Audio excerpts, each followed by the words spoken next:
welcome to Peas in a Podcast. If you have ever thought, why didn't anyone tell me this before I started running a business? You are in the right place. Each week, we're going to unpack the human stuff that makes or breaks your business without the corporate wank. And this week, we're talking about recruitment. Specifically? Very specifically, because it's a massive topic where the kind of main thing that small businesses are getting wrong from our perspective. We've always got a perspective, as you know. Yes. So give me yours. Smooth. What, generally? No, that would be dangerous. In relation to the biggest faux pas small business owners are making from your perspective with their recruitment. Ooh. My immediate thoughts go to the lack of definition of the role in the first place. And by that, what I mean is hurtling forwards into recruiting for a role that you haven't first defined. Yeah. However that definition looks, and it usually looks in the concept of a job description, or like we like to call them, role profiles. And I think it comes back to that quote that you can't measure what you don't first define. So how any company can go through any recruitment assessment process to try and find the right person for a role without first defining what that role is, what it needs to do, what are the skill sets that are required to enable somebody to do it well, what are the attributes and what are the values and behavioural competencies that somebody needs to demonstrate to be able to show how they're doing that job well, and what is that role's purpose in relation to the wider strategic aims of the organisation. I really don't know, because if you haven't done that piece, how on earth is a candidate supposed to know how they are going to prove that they are the best person for it? I think you're being so generous there, because I'm immediately thinking to some of our clients, that'll sound, okay, I need to run an assessment. Yeah, I do run an assessment. And there are others that are probably going, well, that's not for me because I'm a 1 person, 2 person, 3 person, 5 person. This doesn't exist or need to exist in my business. Surely I just have a chat with a mate down the pub and they say they know someone whose kids, aunties, cats, vet wants a job. And that's a recommendation as far as I'm concerned. And we hear that all the time, don't we? But I know definitely for very different reasons, we are both massive advocates that you can never be too small to be able to do this properly, proportionately to your size, but properly. I think we also see the other side of the coin, where we have those people that started their own businesses. So the reason we started our business was to support those people, those experts in their field, those entrepreneurs that decided they wanted to start a business, practicing what their own skill set is. And then they get to the point of success, but they realise they can't service their customers on their own anymore. And as a result, they need to bring somebody else in to share that workload or to take a portion of it off of their hands. And we have seen business owners that have come to us at the point where they want to recruit their first employee, but they've literally put it off for months or years because they are so scared that they are not going to be able to find somebody that will do the job and care about their customers as much as they do. So we see it on both sides, right? Yeah, we do. We see people that want to get it right or are desperately trying not to get it wrong. And we see people who just don't think this is for them because it's almost that imposter syndrome of, why would I do this in my business? But do you know what? I love this part of the E-Myth, which is a book that I always advocate most small business should read. And I know it's a really oldie, but it's been revisited and it's a goodie, where the guy who ran the business in this particular bit of the book, he decided he needed to take somebody else on because he'd done that thing, exactly that. He'd started a business in a field he was really good at. He was the technician in his own business, and then realised he couldn't keep up anymore. And that actually for the business to thrive, he also needed various other people doing other things. And he had a number of desks in an office environment. It must have been one of those times where the money was flowing and you could afford office environments and we weren't all working from home, probably pre-COVID. But he physically sat in a different spot every time he did a different job. So when he raised invoices, he sat in a finance desk. And when he was servicing the clients, he sat in a technician desk. And when he was looking after the business and on the business tasks, your marketing and stuff like that, he sat in a different desk. And he worked out how much time he was spending there and the jobs he was doing in order to compile job profiles to be able to recruit. Now, no one's got time for that, but I think it's a really nice way of framing how a one-person enterprise can start to think like a future business owner with a team and start to really walk in the shoes of the person they want to bring in the business and understand what they're doing, how they're doing it, where they're doing it, and so on. I love the approach is genius. Yeah, quite elaborate. Yeah. Quite, yeah. and possibly there is a more simplified way of being able to scope out the needs of a future job role in your organisation. But yeah, I like that kind of analogy. And actually what we're talking about here, because I say defining or not defining a role that you're recruiting for as being one of the biggest pitfalls that we see with scale up organisations, and it absolutely is. But I don't think you're actually able to do that as a business if you are not really clear around your what we call your EVP, your employer's value proposition, right? And that quite often gets used as a marketing term, but we know how important that piece of work is to do before you even start looking at recruitment. Because if you don't know who you are as a business, if you don't have a clear sense of what your company vision is, how are you trying to make this world a better place? All the things you talk about, and what are the key values that somebody that works in your business needs to demonstrate or amplify on a day-to-day basis, then you are not able to do that piece of work to define effectively from all angles a really robust role profile for a job that you then want to recruit for. So right? we are aware that we're asking really busy business owners to take a step back at a time when they want to gallop forward. They've finally reached a conclusion that they cannot do this on their own. We want to get somebody in, and we want to get somebody in quick, and we know firsthand how that feels when you're completely overwhelmed and burnt out. But we're standing firm in the fact that you have to take that step back because you'll repent at leisure later. And we know that firsthand, because you think, well, it'll be okay. I'll just kind of whack out a job advert on Indeed. Roughly, how many different ways can you explain a different job title? Let's just put it on and see what comes in, and then we'll go from there. But we know how many pitfalls that can lead to. So taking that step back is so important. I think it's worth us covering off what an EVP is a little bit more before we rush too far forward, because yes, it's about making sure that your sense of identity is clear to you so that you can communicate it out. Yes, that comes from your company. Sorry, you're absolutely right. Your company sense of identity. At that time, it might just be you. They might already have a team, but they haven't still done this piece. But yeah, who you are as a company, what you exist to do, why you're better than everyone else at doing it, how it is you want people to behave as part of your culture. So what values do you hold and how are people to behave? But there's more to an EVP than that, isn't there? Because in the small business world, you think, well, I just can't compete with the packages and the benefits that other companies who are doing similar things or maybe a bigger scale are offering, like, and we know this for ourselves, sick pay and buy and sell holiday schemes, private healthcare arrangements. Talk more about this then. So what do we do? What are we suggesting they do at this point when they're like, well, great, employer value proposition is what? Free parking space? I think you're always going to get candidates that are always going to be attracted to roles within national organisations or international organisations because of the level of stability that gives them, and generally a more stabilised, attractive is the word, financially attractive package that goes with employment. And I think those candidates are always going to veer towards those larger scale organisations, but there is a lot that smaller scale up organisations offer.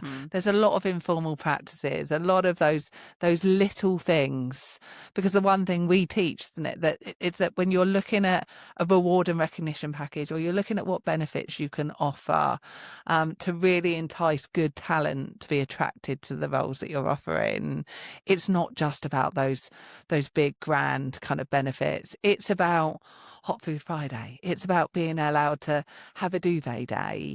It's about getting a pair of slippers every time. That was ours. That was a winner. People wanted their slippers.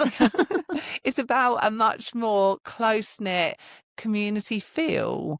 And that's going to naturally suit other candidates. Yeah. And I think it's really important, you're absolutely right, as part of an EVP, that you establish what are those benefits? What makes working for us as an organisation a place a candidate is going to want to come and work? And that's the value proposition. What value do I bring to somebody when they're in exchange for them choosing me as an employer? And it is in the stuff people miss. I remember when we asked somebody to put the words Hot Food Fridays in as their perk, they were like, but that's not a perk. It's not a pension. It's not an enhanced sick pay. It's not buy and sell holiday scheme. No, but it is something that somebody will emotionally connect to. The right person will emotionally connect to.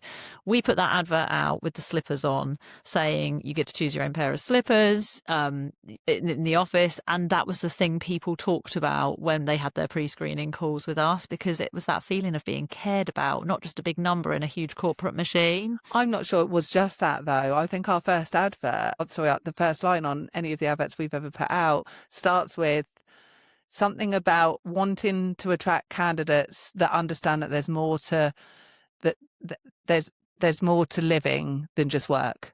And actually, that's quite a bold statement to make, because what we're effectively saying is we understand that human beings have a number of different priorities in their life, just like we do as business owners. And we are always going to care and support our employees to ensure that they can thrive in every aspect of their life, not just work. And accept that there will be other priorities in their lives that are going to fluctuate over the time that they work for us, and we're going to need to be on that ride with them to make sure that we can support them to enable and handle the stuff that life throws at people, whilst being able to stabilise their work at the same time, or manage that work. I always forgot actually that was our first line of our advert. Do you want to work somewhere where they know that there's far more important things in life than work? Something like that, wasn't it? And actually, you're absolutely right. That's the value that a small company can offer that a big company maybe can't quite so easily. And what that's done for us adversely is it's built us a team of some of the most committed individuals I've ever met. 100%. And it shows the impact of really being free, like scale-up organisations are in a way that larger scale organisations aren't, to be able to care, to be able to do those little things, to be able to say, yeah, sure, go and take your child to the doctor, or go and see the school play. It's those little decisions that you can make day to day that sometimes gets lost in big corporates with some really clear red tape, regimented policies, and a lack of management autonomy sometimes to be able to make the right decision for the people, for their people, based on what they're being asked of them. So taking a step back to think about what makes us so special, and it is in the rituals, it's in the things you do, say, off the cuff, the practices that you have. And I remember one advert we used, it was something like, come work somewhere where no one's too big time to make a cuppa. And it's that relates on an emotional level and forms part of a value proposition which is deeper than just money and perks. Although there are some perks as well, like we're forever going to Costa, much to Natalie's disgust when we bought a coffee machine. One of our consultants said, well, that's it, you don't need to go to Costa anymore. But we're always treating the team to little Costas, afternoon teas, birthday nights out, days out, birthdays, days off. It all forms part of that value proposition. And that's the point. There are plenty of benefits that are available to smaller scale up organisations that don't need to cost the earth. And I think that's the point, right? Bringing it back to the defining of the role. It's defining the organisation first. It's about seeing the organisation and being able to sell the organisation to a prospective candidate. And that's quite even now, even though this has probably been the way that recruitment has needed to run for the last decade or so, I think there's only business owners now that are starting to understand that shift in terms of the fact that this is quite, even though we've got the highest unemployment rates in the last 5 or 6 years, this is still candidate-led in the sense that candidates are much more boundaried now. They want to be really, really clear around who is the organisation that they're considering. What does that organisation stand for? What are those organisational values? How can that connection piece be formed? What is going to make a candidate, a good candidate with all the skills that you need, want to apply to be part of your organisation and give those skills to that organisation to help it scale. And I think that is a completely different psychology to any more of the traditional recruitment models that have come before. So yes, you need to know how to sell your business. You need to know how to sell the role, and how to stand and how to sell what the business stands for. And that's a piece of work that, like you said, needs doing before you can then define the role within the organisation.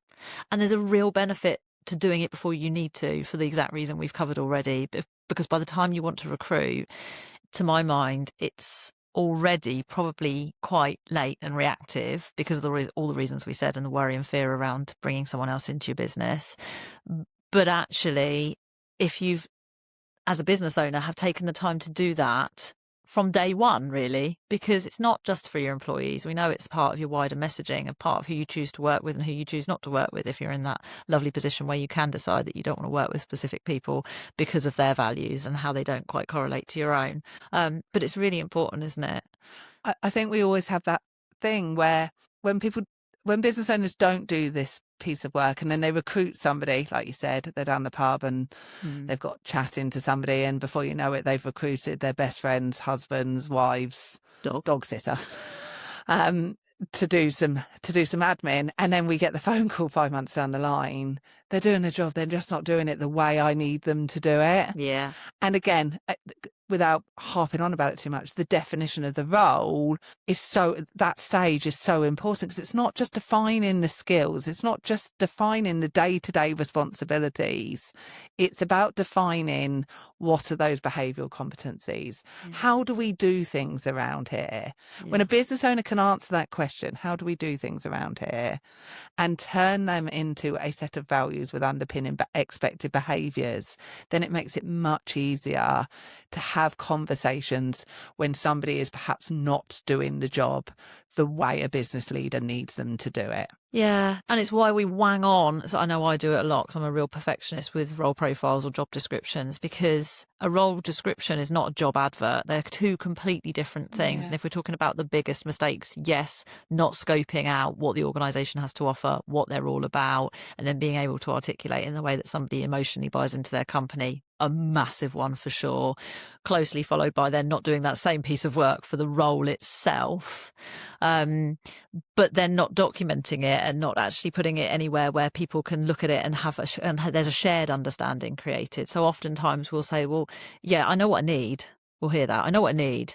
And we've put together an advert and we've got that out on Indeed, but there's nothing more thorough than that. That's the thing. And I'll say, where's your job description? And they'll hand me that advert. And I'll say, that's not a job description. And not only that, the job advert says, you should be this, and you should be that, and you should have 10 years experience, and you should expect to be part of a pass-knit team where you don't get any breaks and you have to work 12-hour days. Well, that's what you'll assume. I mean, we could do an episode around discrimination in the recruitment process, and that is an entire discussion in itself. So maybe we'll do that next time.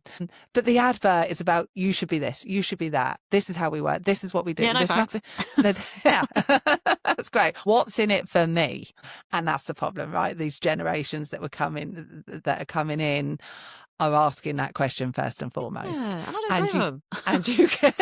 And you can either resent them for asking that question, or you can get on board with the fact that that's the way recruitment works these days. And if you want to attract the top talent, that's the first question they're going to be asking themselves. And if your job advert does not answer that question, then it doesn't even work as a job advert, let alone a job description. Yeah, and it's the same thing that often if we look at a job advert, I ask the same question, which I think some clients are a little bit taken aback with. And I'll go, so what? And what? And what? Why should I care?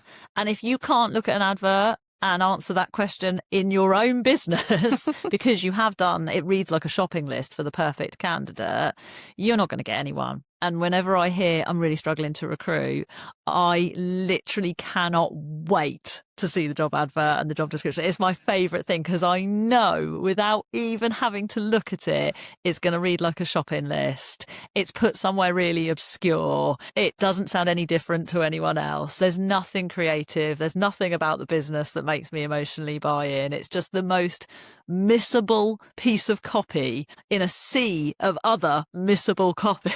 It's funny, isn't it? Because it's when they're really most proud of saying you're going to get to work for a £7 million turnover organisation, and the candidate's thinking, "Great, How much so you're going to employ me really low wage to make you a lot of money."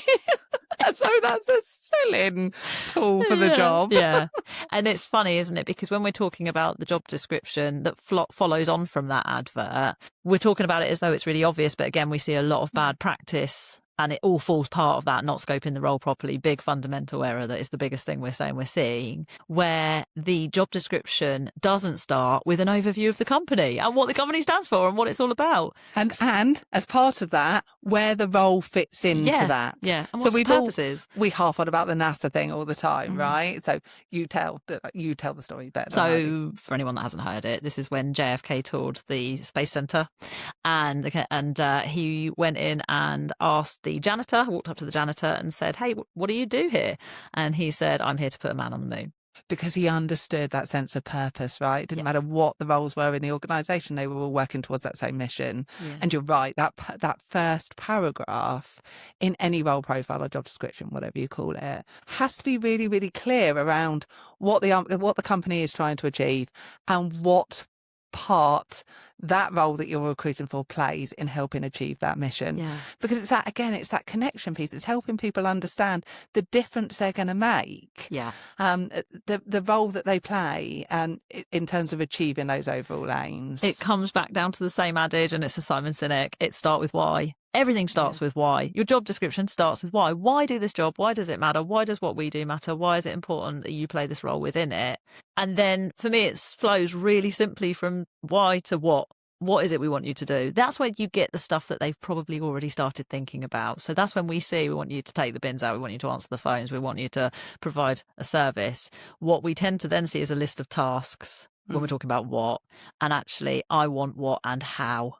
So I want to proactively participate in team discussions, to willingly and helpfully be the first point of contact for our precious customers, to be the first point of contact, to be an ambassador for our brand, whatever.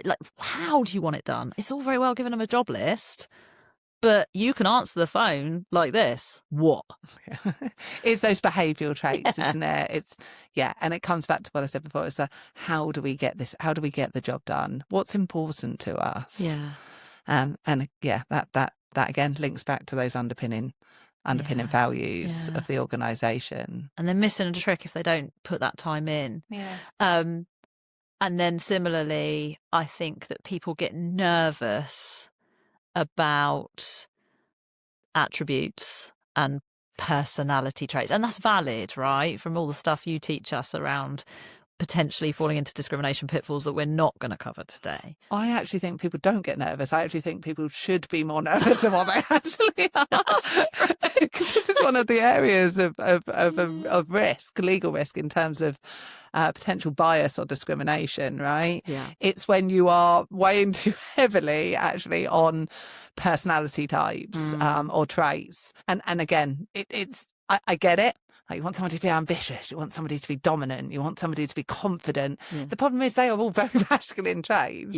And that can cause potential legal risk if a female were to look at that. One, you might be putting off females who don't feel they have those skills because those words don't resonate with them. Secondly, you could have a female that takes umbrage to the fact that you've used masculine terms and decides to challenge you on legal grounds for it. So and it's not healthy, right? From a culture perspective, you recruit to values. If you recruit to personality types, then you end up with quite a linear organisation, undiverse, and we know from studies and research that the more diverse your organisational makeup, your workforce makeup is, the more skilled it is, and the more highly productive it is. And you do have an opportunity to do this without falling into that pitfall when it comes to your person specification. If you're looking at what we always refer to as our objective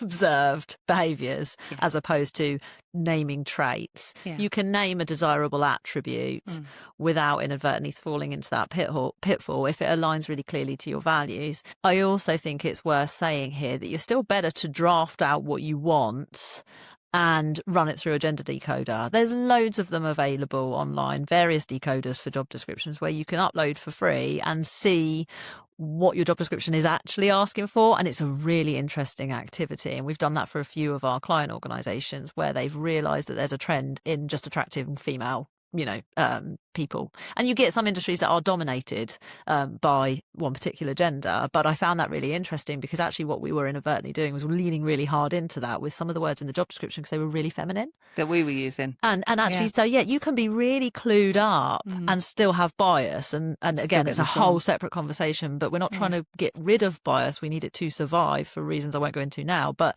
we do want to be more conscious of it in a hiring situation so that we don't inadvertently put people off at a time when we're actually wanting to open the doors and bring in a really strong, diverse workforce. So and I think, and again, without harping on too much, it brings it back to that values piece.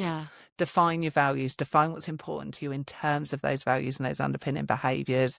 Stay away from personality traits because you will end up achieving the same aim, which is to find the right person that's going to be the right culture fit for your organisation without perhaps stepping into legally vulnerable territory. Yeah, we definitely need to revisit that for sure, because I think that would be really helpful. So I am anticipating, because this is one of the pushbacks that we get, that a number of business owners in a scaling business will say, I don't have time for that. I don't have time to take that step back to define my organisation, to look at the what, the where, the how, the why, the when, and to get that down into a job description, to then produce an advert, to then decide where I'm going to put it to make sure that it gets the most visibility. I know what I would say to that. What do you say to it? I would say I don't think you can afford not to. I think making bad hiring decisions is so incredibly costly. Not just from a purely directly financial perspective, but also the knock-on effect, right? Reputationally, when you don't do something professionally or robustly, people talk. If people feel that they've been treated unfairly, people talk. I mean, how many times do you read negative reviews versus positive ones when you're looking at anything you might be purchasing or a service you might be looking at? And that's the issue, right? With the existence of things like Glassdoor, social media, and Google. even, and perhaps sometimes more poignantly, professional networks. People talk to their professional networks. So if you are after a skill set that's in national shortage, engineering being one of them, as we know firsthand, engineers talk to engineers. They hang out with other engineers. If you are trying to recruit for an engineer and your recruitment process is not clear, it's not robust, it's not objective, it's not fair, and people feel they've been treated badly, and a candidate feels they've been treated badly as part of it, then they're going to talk to those other engineers, and they're not going to want to apply in the first place. And it's a perpetual cycle. So the reputational risk can be damaging.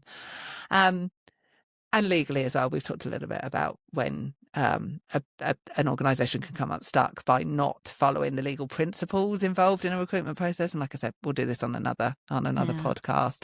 But that becomes a legal risk, which then becomes a financial risk too. And it just, and also from a morale perspective, if you do have existing staff and they see, and they haven't been given the chance to apply for a potential promoted role, or they see you hire badly and then not fill the role or fill it with the wrong person, and they're carrying the workload of two people until you finally get that decision right, and you keep getting it wrong. Again, reputationally, that's damaging. It affects staff morale of people that are actually there. It creates disengagement, and again, that then affects the bottom line. So all roads lead back to the money. Yes. So my answer to that would be is you can't afford to not get this right. It would be especially with the new Employment Rights Act provisions coming in as well around unfair dismissal and shortening that assessment period that you have to make sure that somebody is in the right role. Because there's only going to be so much you can do to assess the right fit of a candidate as part of a recruitment process. Yeah. The probationary period then becomes really important to carry on that assessment process. And again, that's another podcast for another time. We need to do a whole one on that, I think, as well, because there's so many elements to it.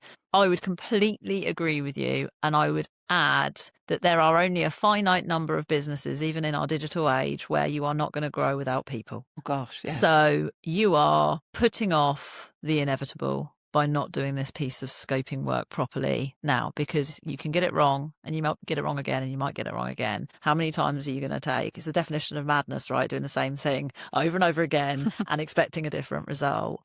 And actually, it's probably one of the most common things we see when people come to us for recruitment services. You know, this is something that we run. We fully manage it. We do it end to end. And the reason we include the scoping is because actually, one, it's really fun. Actually, to do it with somebody who knows what to draw out. And you can use AI at this part of recruitment as an assistant to help you write really good job descriptions. But the prompts need to be right. And you need to understand what you want it to look like in the end. But it's part of the fun of owning a business. And although it perhaps doesn't feel like that when you're really under the cosh, defining what makes you so special to work for and putting that out in writing and watching people relate to it and get hooked in and then tell you why they felt that way when they come to the interview stage is really fulfilling. And once you've got that information, if you do already have some team members, you can use that for them as well to almost re-onboard them properly into this new values-driven organisation that you didn't realise you had in the first place, but you've just now managed to put all of it together in a place where you can create some shared understanding. And we can talk about values till the cows come home. We're not going to, but so the big message today then is our biggest pitfall from both angles, culture and compliance, is not defining the role properly and the company before putting it out into the world so that you can assess someone properly. Yeah, and doing yourself and your business a disservice by not investing that time into doing it. Because like you said, it can be so motivational when you start to see the outcomes of actually putting that work in. And it's like your husband always says to me with food prep. Brilliant. If you fail to plan, you plan to fail. I love that's the analogy that he uses that for. Brilliant. Oh, jeez. My goodness me. And that's it for this week. Don't forget to subscribe so you never miss an episode. Share this podcast with your network and follow us on our socials at PIAP Consulting.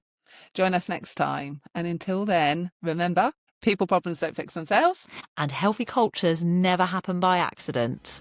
See you next Tuesday.